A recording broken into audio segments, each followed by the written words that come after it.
Right, today we're at Talor's house starting a new project lawn. So today is all about how to fix your lawn and a beginner's guide on where to start and how to start planning on how to get it from looking, you know, a bit of a mix of grass types, weeds and everything, and get it to something that you really enjoy.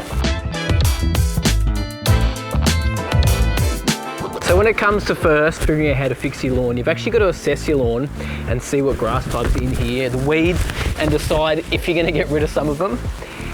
What grass type you're going to keep, and basically decide if they're going to be start all over again, or maybe you're just going to fix what's here and existing. So let's have a look at this lawn here, look at what grass types are and what weeds, and make a decision on what we should do. So I'll get Tay to run you through this and what is here currently. Taylor's can talk about what we've got in different areas, because it's actually quite a mix and match across everywhere. So just run us through it, Tay, what we've got. So the main grass we have obviously is kikuyu here, with random bits of weeds like poa and winter grass and stuff through it. So we're gonna try and get the kikuyu to spread through all these areas over here and here. So why are you deciding to go with kikuyu instead of like whatever else is here? So what else we got here? Well, the main thing was kikuyu that was here. Yep. So that's I'm trying to do it cheaply. Yeah. So that's the main thing that's here. So that's what we're gonna try to spread. If we come back here a little bit, so Tay's saying that most of the lawn is kike, so that's why we're going to choose to go with kikuyu. So any other grass types in here? Yes, so this brown stuff here, that's cooch. Yep. And then there's the green stuff there is a bit of fine fescue. Yep. All that there is poa, winter grass. And then that's probably a mixture of like fine fescue and stuff like that. It's just a mixture of random grass. Here, so it's a mixed bag of lollies, if you want to call it that. But as Tay said, the kikuyu is our main grass type here. Now so we've got the kikuyu and the coochie, so you could choose to have either of them, but the reason I chose the kikuyu is just because obviously there's not as much. So the only way we're going to be able to spray it out is by using glyphosate on it, because there's no selectives to kill cooch in kikuyu.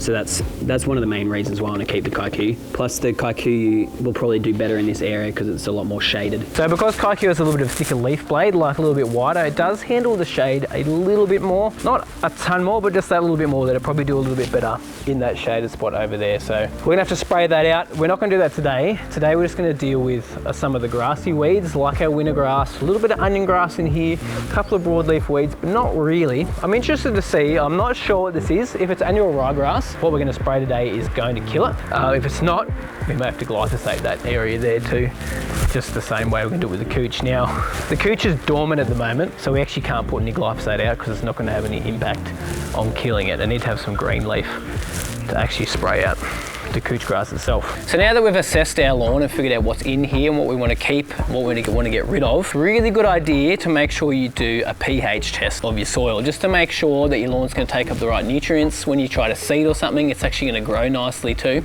So we've got these two different testers here. We've got this one from Bunnings, just I don't even know what you call them. They're like some powder-based thing. You put them together and it tells you what your pH is through some colour. And then I've got this one I bought the other day online, which is a digital one. Now, I don't really trust digital ones, but we're going to put it up against this and see if we get a difference in the pH. Now, obviously with these, depending on the depth that you go, your pH may be slightly different. So we'll make sure we just get the same depth that we're digging out from there and compare them. So obviously if our pH is too high or too low, we're not going to get efficient like nutrient uptake with our fertilizers, and our plant's just going to struggle a lot more. So we may need to amend it with some sulfur to bring our pH down, or some lime to bring our pH up. But this is why we test this now before we get into this whole lawn situation and trying to fix it. If you want to get really in depth, you can do a proper soil test where you check out what nutrients you've got in your lawn, if you've got too much sodium, if you've got problems with bicarbonate that's impacting from your water. It's a good idea to do it if you find your lawn struggling and have lots of problem areas. But today we're just going to go pH test. We'll probably do a soil test here in the next little while, but you can see the lawn doesn't look too bad. The kikuyu spread up quite a bit last season, so I don't think there's any huge soil problems here. So let's just do a quick test and we'll see where the pH is at, and then we'll go from there. You all right, mate? We're trying to do a job. You want the smooch, eh? All right, I'll get the way.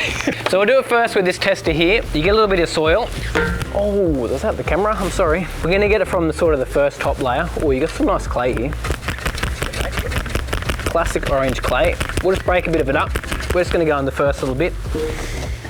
And then you basically get a bit of soil, just add a few drops of indicator.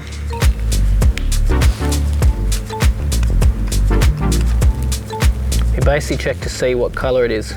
So we're looking for anywhere from like 6 to 7.5, even if it's a little bit above, below that slightly, that's okay, but we want to be in that range. And looking at this, with the color, I'd say that's around 6.5 to 7. So now let's try this digital one. Now I bought this to actually check soil temps, but let's just see if it works for our pH. So let's go around about the same depth. I'll tell you what, 7.5. it's not bad. Let's try again. Soft, bro. Shut up. 7 on the dot. 7, okay, well, So it's not bad. it's not bad. It's close anyway. It's within 0.5 of what this test here said. It's really important to make sure that you do a pH test, as I said, just before you start anything, to give yourself the right start and get off the right foot. So we're looking at fixing what's here existing, as we said, the KaiQ. So there's a couple of different situations. So say you fix what you're doing, get rid of the stuff you don't want, keep the stuff you want, and then you can either overseed, or we can try and get this KaiQ to spread, which is what we are going to do here. So we may, possibly we're not going to seed. I know there's going to be some huge bare areas. We're going to fertilize, keep maintaining this area, water it properly, give it a bit of a renovation in springtime, top dress it, and allow the KaiQ to actually spread into those areas where we're setting it up to do that. But at the moment, we're pre-spring, so we're just getting rid of things that we don't want in this lawn. Perfect time to do this, get on top of your weeds and everything. Now, if you find there's nothing in here you really want and you want to start with a blank slate, best thing to do is to put down some glyphosate or some Roundup. Spray everything that's in your yard, and I highly recommend you do this 2 to 3 to even 4 times over about a 2-month period to make sure you kill everything off in there, because grasses like KaiQ do take like 3 to 4 applications, and cooch too, to really get rid of it, and sometimes it will even come back. So a lot of people actually like to do those 3 to 4 sprays, take all that out with a skid steer, like take the top off, the top 100 mil, so you're getting all of the roots out of there, and then bring 100 mil in of a sandy loam or some sort of turf underlay if you're seeding or laying turf. Now you've also got to decide if you're going to put down some seed or some turf. Now this time of year for warmer season grasses, great time to put some seed out because it will come up. When I say this time of year, I mean in the upcoming season. So once we get more towards October, November, when the temps start to rise. Now if we're going to be laying turf, obviously you don't want to keep what's here existing. You're basically just going to clean it all out, glyphosate the whole area, take off that top 100 mil, bring your new soil in. I'd still do the glyphosate steps or the Roundup, just to make sure you got all the old stuff out of there, and then you're ready to lay your turf. Now the reason we put down 100 mil of soil is so that it establishes nicely. Make sure it's always washed so there's no weed seeds in there, but it'll just help it root down really nice and give it that really quick setup, ready to go for a great season. Now today we're trying to get rid of some grassy weeds like our winter grass, our ryegrass. But we're going to use some Odessa to help us with that. This will help with onion grass too, and it's safe on KaiQ, buffalo, cooch grass, and the weeds that it controls is also broadleaf weeds, so it covers a wide range of weeds, and it's a selective herbicide. Now you can't use this on cool season grass, so if you've got a Kentucky bluegrass, fescue, ryegrass, this will kill it, and it's really hard to get rid of grassy weeds out of those grass types. But if you just want something that's going to kill the broadleaf weeds for you, you can also use something like bow and arrow or estate. They both have the same active in them, but this will get rid of your broadleaf weeds and safe for all those grass types. Just don't go using it on bent grass. If you've got bent grass at home, send me a pic because I'd love to see it. So Tay's dressed up in his mad scientist suit. Now this is a little bit of overkill. You don't need a mask like this, but that's what we had in the shed. But if anything, please make sure you guys wear gum boots. Don't wear your normal work boots. Do not wear thongs. I've seen guys doing it. You know, herbicides are taken up to the feet the quickest, and it has the most damage too. So make sure you're wearing gum boots whenever you put herbicides out. A lot of lawn products, just do it as a natural habit. I know it can be frustrating to get it out.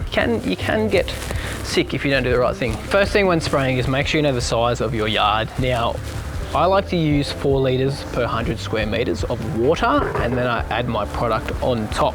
So we're going to put in about 10 litres of water into this, and that'll allow us to go over it in 2 directions. So on the label it will tell you how much water range you need to be in. So it says here 2 to 5 litres per 100 square metres. So we tend to use about 4 litres per 100 square metres. We use a red fan tip nozzle, which is an 04 nozzle. And the reason we use a fan tip nozzle is because it just gives a nice droplet size, not too fine, not too coarse, like we don't get too much spray drift, and it just hits those weeds nicely too. So it says to use a non-ionic surfactant, so we're going to add a surfactant to it too. So we're just going to use some of our pure wetter.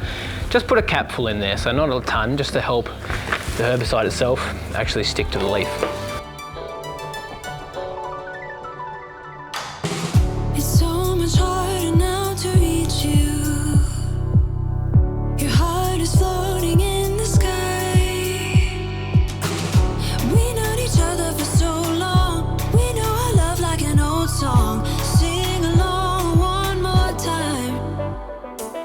So this is the perfect thing to do this time of year. Get on top of your weeds, get rid of what you got there in prep for the springtime when things start to come up. Now we'll probably do a lawn renovation here end of August, start of September, probably more the start of September when the kaiku starts to wake up. We really need like the day temps to be around that 24, 25 degrees to really start to think about doing lawn renovations. It's way too early now. There's not much else we can do. So if you guys are in the same situation, assess your lawn, see what weeds are in there, make a decision. If you're going to get rid of all of it, lay turf, like put seed down.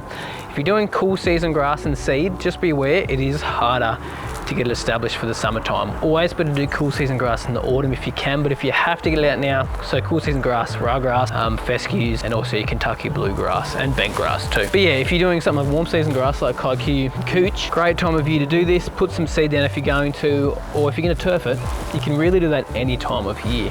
We could technically turf this tomorrow if we wanted to, if we had it all prepped and ready to go. So as soon as renos start, we'll make sure we show you guys that. But before we get into renovation season, we're actually going to put an irrigation system here. So we'll start designing that in the next couple of weeks, take you guys through all of that process, installing it all, and show you guys how to do it from start to finish. We're just going to do the backyard at the moment, eventually do the front yard, but Taylor's got a lot of ideas, new paths like retaining walls, so there's no point in looking after the grass yet. We'll probably start looking at irrigation probably in the next 2 to 3 weeks before lawn renovation, so it's got its best chance to move forward from there. Now if you don't have irrigation, you can still have a beautiful lawn. You just use your tap and buy yourself a sprinkler and you're set. It's not too hard. You don't have to have an automatic irrigation system. It just makes it a little bit easier. So hope you guys learned something from that. I'm excited to show you guys the progress of this lawn throughout the whole season. Now we may not get it all filled in.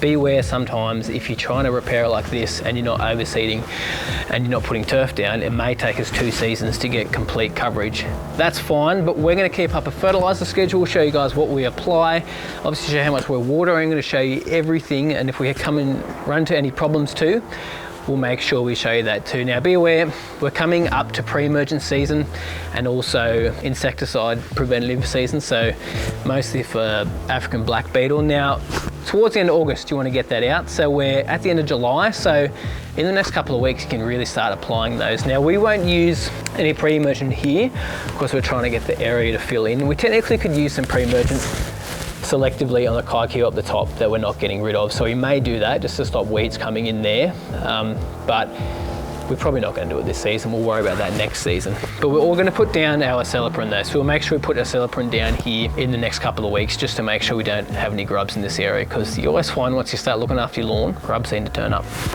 Anyway, thank you all so much for watching, appreciate it. Make sure you keep an eye out for the rest of this series.